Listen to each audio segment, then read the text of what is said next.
Hello everyone, I am Renuka Yadav और आप लोग हैं रेणुकास क्लासेस में। और आज की इस वीडियो में हम अकाउंटेंसी का एक न्यू चैप्टर डेप्रिसिएशन को डिस्कस करने वाले हैं। तो सबसे पहले कि डेप्रिसिएशन, जिसको हिंदी में कहा जाता है ह्रास, इसका मतलब क्या होता है। तो देखिए, डेप्रिसिएशन हमेशा एसेट्स पर लगता है, यानी कि हमारी संपत्तियों पे डेप्रिसिएशन लगता है। एग्जाम्पल, आज अगर हम मार्केट से कोई भी एसेट्स परचेज कर लाए, लाइक अगर हम एक मोबाइल को परचेज कर लाए और मोबाइल की वैल्यू है 10,000 रुपीज, है ना। अब हमने 10,000 में एक मोबाइल को परचेज किया, तो जैसे ही हम शोरूम से बाहर आएंगे तभी हमारी जो एसेट की वैल्यू धीरे धीरे रिड्यूस होना स्टार्ट हो जाएगी, यानी कि वैल्यू कम होना स्टार्ट हो जाएगी। ऐसा क्यों होता है कि कोई भी एसेट्स होती है, लाइक फर्नीचर है, बिल्डिंग है, कोई भी एसेट है, व्हीकल है, तो टाइम के साथ किसी भी एसेट्स को यूज करने से उस पर्टिकुलर एसेट्स की वैल्यू कम हो जाती है। तो उसी वैल्यू को हम कहते हैं डेप्रिसिएशन। जो वैल्यू हमारी रिड्यूस हो जाती है, दैट इज डेप्रिसिएशन। अब डेप्रिसिएशन के बाद जो हमारी जो भी एसेट है, मान लीजिए 10,000 का मोबाइल है, उस पर 2,000 रुपीज हमारा डेप लगा, तो फाइनली अब हमारी जो एसेट है वो कितने की बची, 8,000 की। मीन्स कि हर साल, हर मिनट, हर आवर हमारी एसेट की वैल्यू जो है वो कम होते जाती है, रिड्यूस होती है। तो इस तरह से डेप्रिसिएशन होता है। और डेप्रिसिएशन को कैलकुलेट करने के हमारे पास अकाउंटेंसी में जनरली 13 to 14 मेथड होती है ना। Like fixed instalment method, diminishing method, global method, insurance related method. तो हमारे पास बहुत सारी मेथड्स होती हैं, लेकिन जनरली हम टू मेथड्स पे सबसे ज़्यादा फोकस करते हैं। एक आपकी फिक्स्ड मेथड और एक होती है आपकी डिमिनिशिंग मेथड। इन्हीं दो मेथड से हमें डेप्रिसिएशन के अपने ऑलमोस्ट क्वेश्चन को कंप्लीट करना है। तो आइए समझते हैं डेप्रिसिएशन की वैल्यू को कैसे कैलकुलेट करते हैं। एक हमारे पास फॉर्मूला होता है, that is annual depreciation formula. हमारा फॉर्मूला होता है total cost of assets minus scrap value upon estimated life of assets. अब मतलब क्या होता है, total assets, total cost of assets, यानी हमारी एसेट्स की कॉस्ट कितनी है, माइनस स्क्रैप वैल्यू।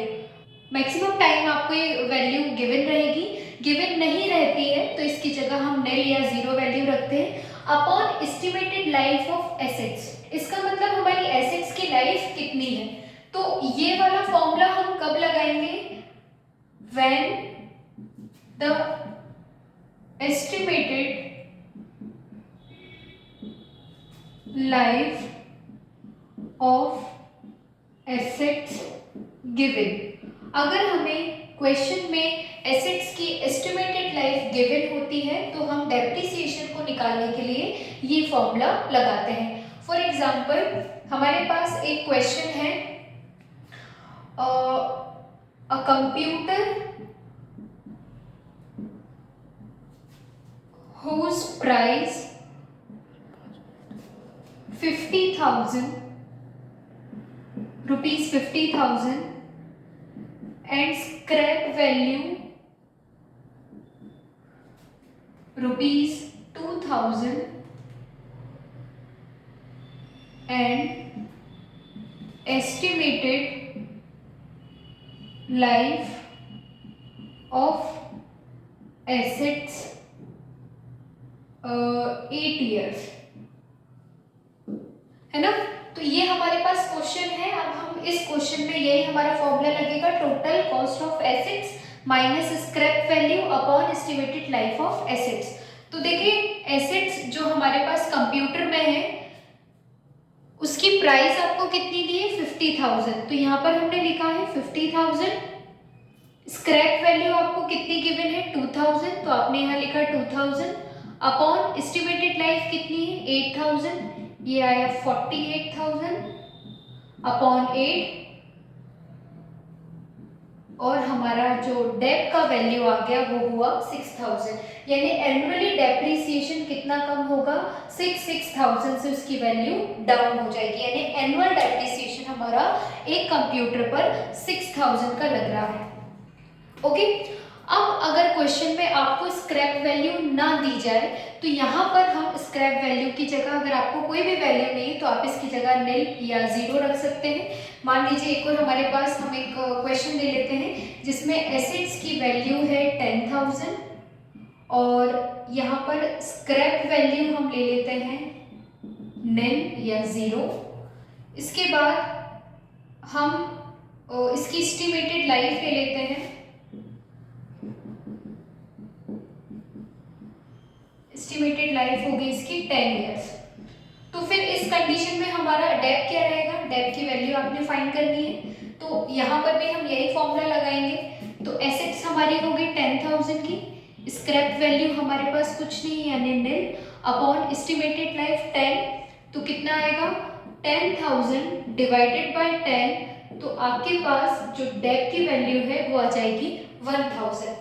यहाँ हमने दो तरीके देखे जिसमें स्क्रैप वैल्यू कभी गिवन होती है और स्क्रैप वैल्यू जब गिवन ना हो, तो इस तरह से हम एनुअल डेप्रिसिएशन को कैलकुलेट कर सकते हैं। फॉर्मूला क्या होता है, total assets, total cost of assets minus scrap value upon estimated life of assets. जब हमें क्वेश्चन में एक रेट प्रोवाइड होती है कि इस रेट के अकॉर्डिंग आपने एसेट्स पर डेप लगाना है, तो हम कैसे डेप्रिसिएशन को कैलकुलेट करेंगे, अब हम वो देखते हैं। तो second, when rate is given, अगर आपको डेप्रिसिएशन के लिए डेप रेट गिवन होती है तो हम कैसे डेप लगाते हैं। तो हमारी एसेट्स है 10,000 रुपीज 10,000 और आपको एनुअल रेट दी है लाइक 20%। अब आपने डेप की वैल्यू फाइंड करनी है, तो हम कैसे डेप निकालेंगे, तो बिल्कुल इसका डायरेक्ट फॉर्मूला होता है डेप निकालने का। सबसे पहले एसेट्स, आपकी एसेट्स जितनी भी है, जितने की भी है उस पे हम रेट, आपको जो भी प्रोवाइड होती है रेट अपॉन 100 करके डेप्रिसिएशन को कैलकुलेट कर सकते हैं। तो एसेट्स की वैल्यू हमारे पास 10,000 है, रेट आपको 20% प्रोवाइड है अपॉन 100, 20 से 20 2 और 1000 का मल्टीप्लाई करेंगे तो हमारे पास आ जाएगी वैल्यू 2000। तो इसका मतलब ये जो आपका डेप की वैल्यू है रेट के अकॉर्डिंग वो कितना आ रहा है 2000। तो इस तरह से आज हमने डेप्रिसिएशन को कैलकुलेट करना समझा। यहाँ पर दो कंडीशन है, when the estimated life of assets is given, जब हमें एसेट्स की एस्टिमेटेड लाइफ गिवन होती है तो हम कुछ अलग तरीके से डेप कैलकुलेट करते हैं। उसका फॉर्मूला क्या होता है, total cost of assets minus scrap value upon estimated life. जो उस एसेट्स की लाइफ होती है फॉर्मूले में अपन अपॉन में शो करते हैं। और जब हमें रेट गिवन हो, क्वेश्चन में अगर डेप की रेट अगर हमें गिवन होती है तो हम डायरेक्टली एसेट्स पर रेट को चार्ज करते हैं, अपॉन में 100 लिखते हैं और अपनी डेप की वैल्यू को कैलकुलेट कर लेते हैं। नेक्स्ट वीडियो में हम डेप्रिसिएशन से ही रिलेटेड क्वेश्चंस को डिस्कस करेंगे। तो आने वाले सेशन बहुत ज़्यादा इंटरेस्टिंग होने वाले हैं, तो आने वाले सेशंस की वीडियो ज़रूर देखें। मिलते हैं नेक्स्ट वीडियो में, टिल देन टेक केयर, नमस्ते।